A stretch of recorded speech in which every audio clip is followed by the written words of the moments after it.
chose us in him before the creation of the world to be holy and blameless in his sight. And so, that first little part, he chose us, like, that should stick out in itself, He chose us. We didn't choose him. Like, sometimes we like to take credit for God's here for us, as in, like, yeah, he is here for us, but it's like, that's why he's here. Like, I don't know if I'm making that really clear. But, but he chose us. I mean, when Adam and Eve sinned, he could have taken them out right then and there so that all the problems aren't here.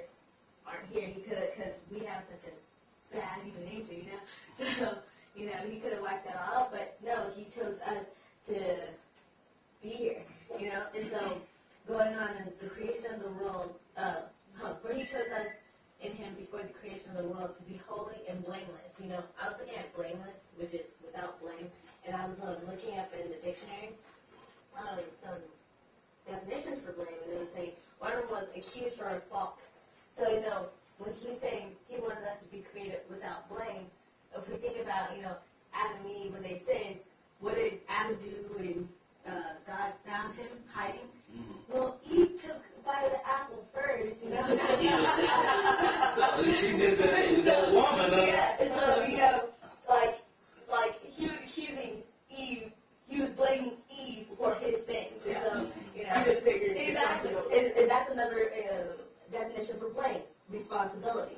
And so, I was just, he pretty much God, he didn't, never mind, sorry, I was going to say he didn't plan for this to happen, and no, he had to. Anyway, so, where do I start? So you're talking about blame. Yeah. And responsibility. Yeah, so, he didn't take responsibility for his sin. He wanted to hide, he wanted to blame Eve. And so, What did Eve do? And Eve blamed it on Satan. And sometimes you can't always blame it on Satan. Yeah, you can be provoked by Satan. You can be, deceived. Yeah, you can be deceived. What's the word that starts with the T? Tempted. You can be tempted by Satan, but it's really you who does the action. Like you were giving an example of with the gun, his gun on the table. Is that gun evil? No. You're the one who controls the gun. You control what that gun does. And so, anyway, with the scripture, as you're saying, pretty much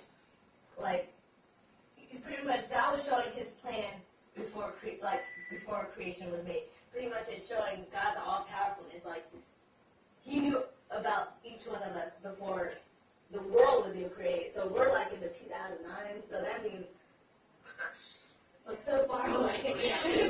He knew about us even then. So he looked into the future, saw us, and didn't turn back. Exactly.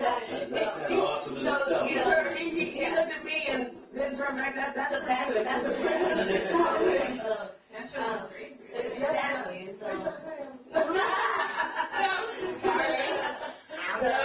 That's all I got to say.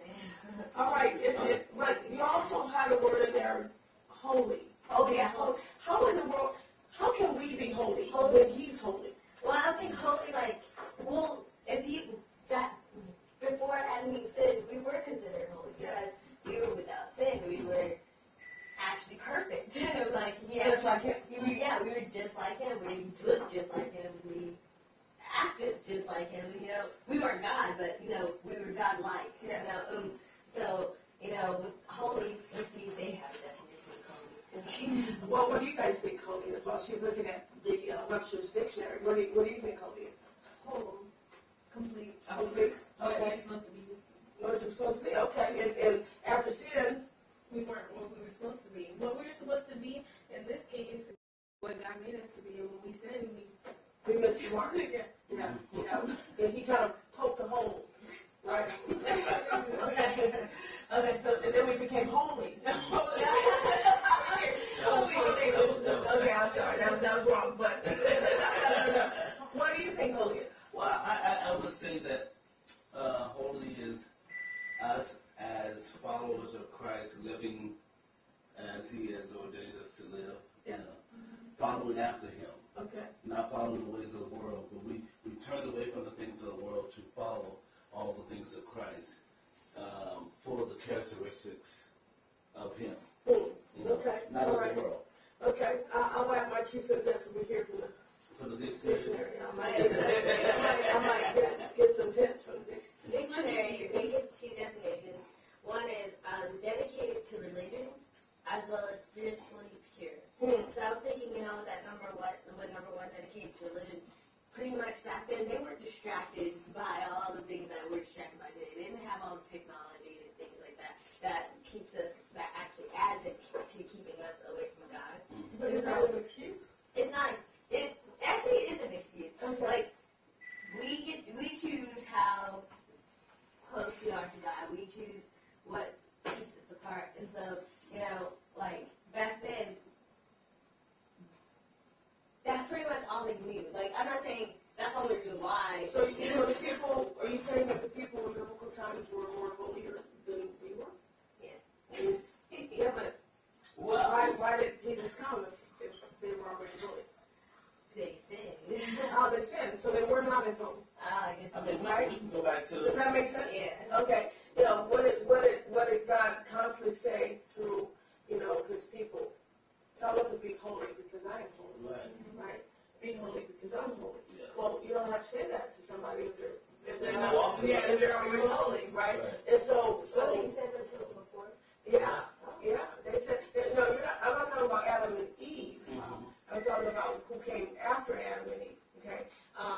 There was no more sense of holiness, and if we look scripturally at what holiness means, it means to be set apart, to be set apart away from that which taints you. Okay. What taints us? The world. Material. Okay. What taints us? The things that don't line up with God's word. What taints us? Even the things that we think are good can taint us through pride. And so holiness literally means to be set apart, okay, subject to the destruction of God. Okay? So when something was set apart, it became God's ownership. Subject to the destruction of God. Because it was his. So when we're supposed to be set apart, we're literally, God's property. And you mess with God's That sounds good. You mess with God's property, get between a mother and her brand new baby. It's like that I show. love that brand new baby. What kind of phrase is that? Brand new baby. Okay. Anyway, get between a mother and her newly born child. Okay. We're valuable. So Paul is saying, listen, what does he say in the verse? What's the verse? Which word? For he chose us in him before the creation of the world to be holy and blameless in his sight. He chose us. You don't choose junk. Right?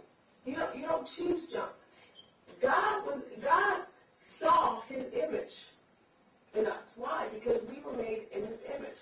He saw his image in us even when it was blanketed over by sin and despair and transgression and darkness. He saw his image in us. And he says, I choose you. I choose you.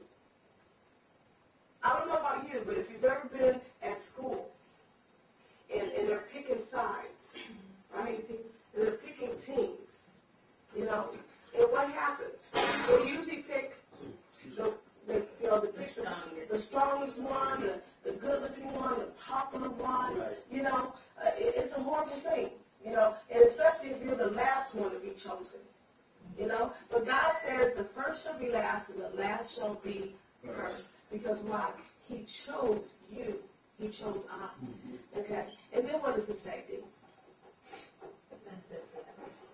He chose us what? Sorry. He chose,